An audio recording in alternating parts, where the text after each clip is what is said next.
Summer is in the air. Well, it's going to be in the air really soon. And maybe for you, you've already experienced summer.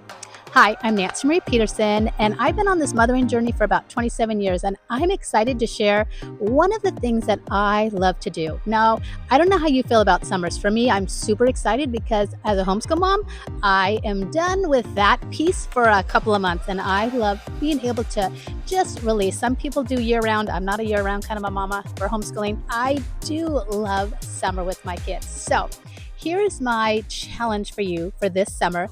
I want you to first of all come up with a way to make this summer memorable, to make it meaningful. So that's kind of the challenge. And one of the ways that you can start this out is by first of all deciding for you as a mom, what is one underlying theme that you need for this summer, your family needs for this summer? Do you need a more restful summer? Do you need a more summer that's full of family and you need family time? Do you need a summer that's more full of creative things, outdoor nature things? Do you need a summer that's you're going to travel? What does this summer look like for you? So once you kind of have the mindset of what this summer needs to look like, then you can start creating ideas for the summer. So one of the things, several years, we had to do more academics for the summer. So we were a little more heavy in that summer. Some of the summers we've kind of planned more of a travel, and we did it all the way across the United States. We've had different kinds of summer, but it takes a time to be a little bit more intentional.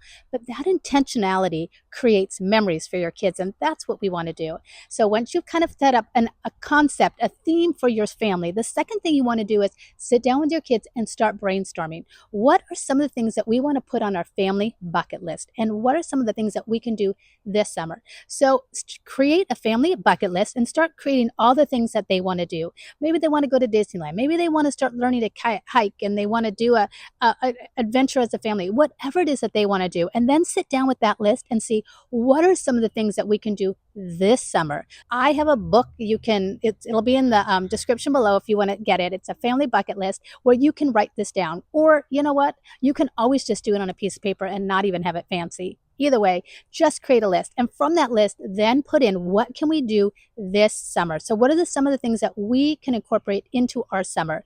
And then pencil them down. What can we do in June? What can we do in July? What can we do in August?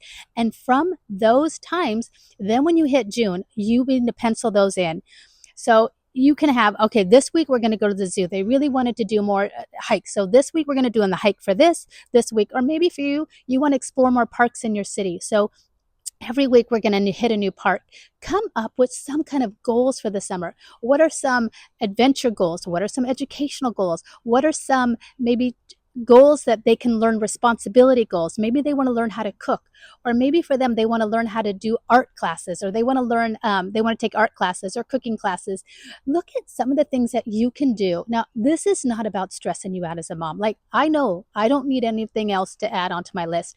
This is about being intentional, planning your days this summer. Now, it's not every day everything's going to be scheduled. That is not what I'm talking about. That is not what I do. It's about organizing a schedule where you can be intentional and create memories with your kids. Whether you create a bonfire and you do s'mores one night, or you do like a sleep out, and maybe you guys go outside and you lay on the grass or blankets till about 9 o'clock, and then you go in and you sleep in your own beds. It's about creating pockets of times that you create fun family memories. That's what this is about. This isn't about one more to do thing. This is about we get to do this summer. All right, here's the deal. Summer sometimes gives us the ability to slow down and be a little bit more intentional with our time because we don't have maybe some outside scheduling issues that usually go on during the school year. So what I would suggest, or an idea that you might want to try, is come up with some of the responsibilities you want to teach your kids this summer, whether it's tie their shoe, cook a meal, make their bed. What are some of the responsibilities that you've been meaning to teach your kids but you haven't yet? Write a list of some of those things and add them to your summer list.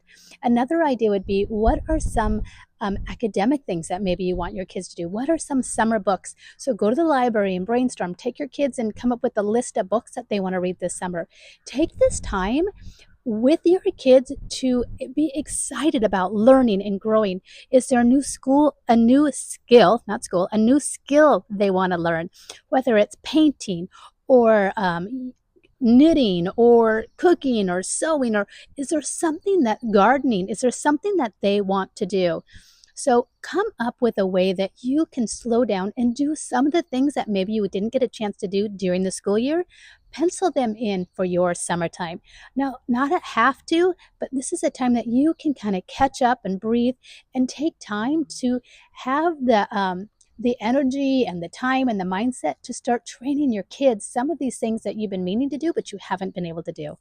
So sit down, create your idea. What is your underlining theme that you need to ride the summer out with?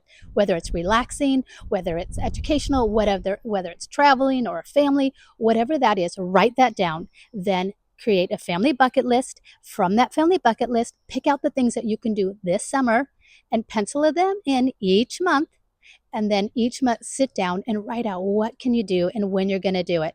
Now, if you're a mom who needs a little extra push, write it on the calendars, because your kids will not let you forget and you will make sure that they happen.